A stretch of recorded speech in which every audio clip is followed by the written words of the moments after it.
Chciałbym powiedzieć jeszcze kilka słów na temat tego, w jaki sposób bohaterowie Rąk do góry mogą być wpisani w ten rodzaj doświadczenia pokoleniowego, o którym mówiłem na samym wstępie. To znaczy tego doświadczenia, które próbowało w pewien sposób określić się wobec wartości materialnych, tego pokolenia, które zadawało sobie pytania na przykład o własny konformizm życiowy, czy też z drugiej strony o zasadność, cele i możliwości przyjęcia postawy nonkonformistycznej.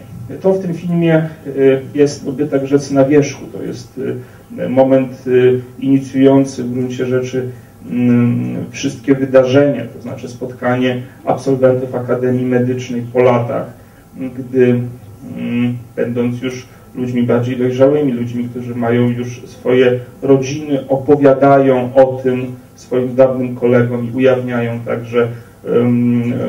także swój własny stosunek właśnie do takich przymiotów jak majątek, prestiż, bogactwo, ale także zaufanie, rodzina, miłość. To jest, jak wspomniałem, właśnie taki inicjujący motyw fabularny w Rękach do góry, natomiast nie jest z pewnością motywem jedynym. Przede wszystkim bowiem Ręce do góry są filmem rozrachunkowym. Istniało kilka takich rozrachunkowych, ważnych filmów w historii kina polskiego. Zazwyczaj ten rozrachunek ukierunkowany był na czasy stalinizmu. Ręce do góry są w gruncie rzeczy jednym z pierwszych takich istotnych, ważnych filmów, które w bardzo śmiały, odważny sposób ten wątek podejmują. Jest on wprowadzony w dosyć interesujący sposób poprzez szereg retrospekcji, które wyróżniają się także swoją stroną wizualną. Tam jest coś w rodzaju takiej mgiełki, która właśnie sugeruje, że są to wydarzenia już w pewien sposób oddalone od horyzontu doświadczeń bohaterów. To są także sceny w bardzo ciekawy, typowy dla Skolimowskiego sposób zakomponowane, to znaczy gdy w pierwszej chwili zobaczycie Państwo w retrospekcji bohaterów, którzy krzątają się na czworakach, robiąc coś, to nie będziecie Państwo wiedzieli, co tak naprawdę się dzieje, gdzie ci bohaterowie są, jakie jest ich zadanie. W bardzo podobny sposób później scena pokazująca bohatera w akademiku, także sfilmowana w taki sposób, iż szczegóły rekwizytów, szczegóły scenografii raczej dezinformują niż wnoszą istotne informacje na przykład o miejscu akcji. To jest bardzo typowe dla poetyki w ogóle kina tamtych lat, ale w szczególności wcześniejszych filmów Skolimowskiego. Na przykład polecam Państwu sekwencję otwierającą film Bariera, w której no właśnie taki typowy dla Skolimowskiego quiz, taka zagadka jest w fenomenalny sposób zainscenizowana pracą kamery, gdy bohaterowie pojawiają się na zbliżeniach, a następnie niejako wypadają z kadru jego dolną krawędzią. Nic nie wie, o co chodzi, gdzie to się wszystko rozgrywa, a później, gdy widzimy, że już w planie ogólnym ta sytuacja faktycznie jest w sposób niezwykły zainscenizowana. Wspominam tutaj kilka wcześniejszych filmów Skolimowskiego, Nie bez kozery, także dlatego, ponieważ jak już wspomniałem, te filmy są traktowane jako tetralogia, to znaczy jako filmy, które należy rozpatrywać całościowo, wspólnie, chociaż są to filmy dość różne. Tym, co łączyłoby te cztery filmy, byłaby postać głównego bohatera, Andrzeja Leszczyca, który pojawia się we wszystkich czterech filmach.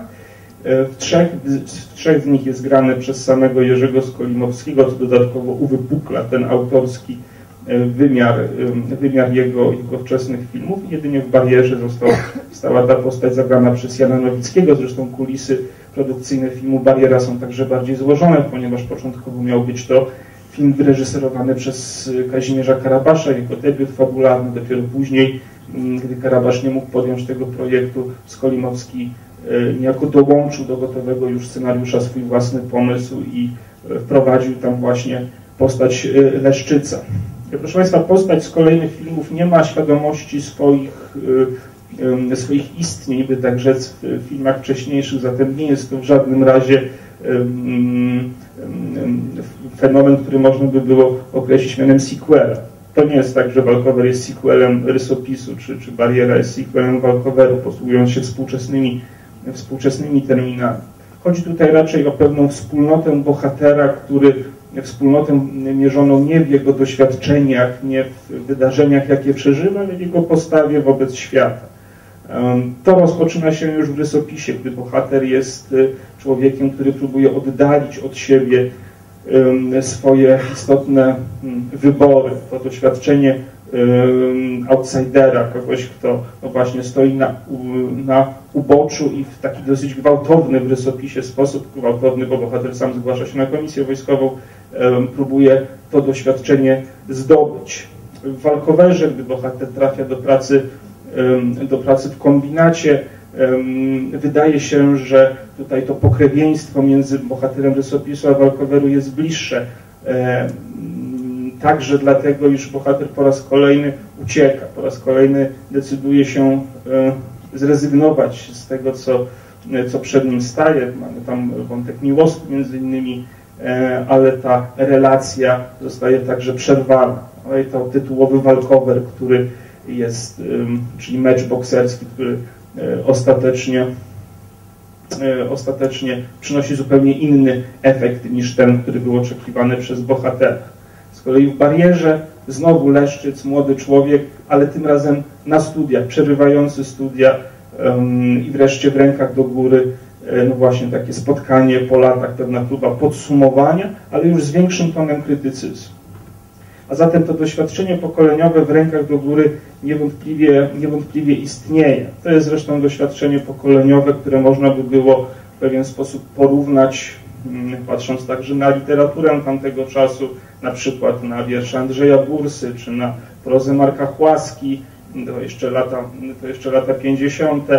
Skolimowski zresztą także swoją legendą biograficzną w pewien sposób wpisywał się w bardzo podobne doświadczenia, a zatem właśnie takich twórców niepokornych, twórców osobnych, twórców odrębnych.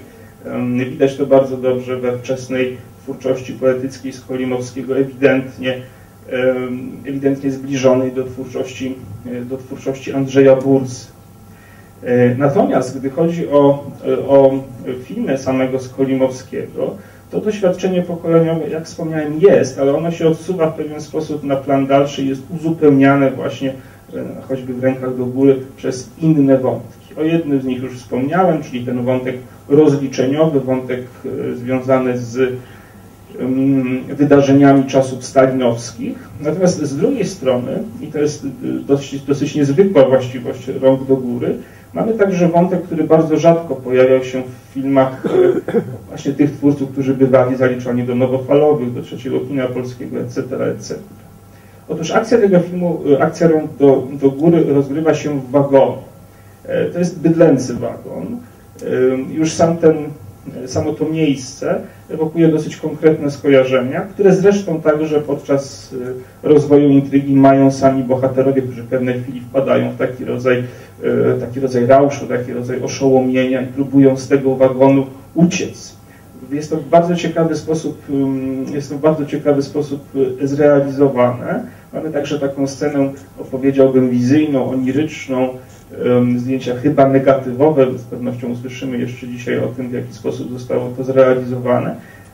A zatem wtedy, gdy cała ta sytuacja, która jest jedną wielką alegorią, jest metaforą, ona się jeszcze dodatkowo odrealnia w pewien sposób. To znaczy tutaj mniej istotne są na przykład działania bohaterów, a istotniejsze są na przykład kontury ich sylwetek. Tutaj w tych sekwencjach filmu faktycznie ta płaszczyzna, nazwijmy to, dziania się jest mniej istotna niż no właśnie sposób, w jaki zostało to zrealizowane, ta faktura obrazu, kształty, te kolory. To jest tutaj, czy też te odcienie raczej, to jest w tych sekwencjach najistotniejsze. Oczywiście przez to także jest wygrywany pewien aspekt dramaturgiczny, to znaczy takie w pewien sposób zmultiplikowanie doświadczenia pokoleniowego.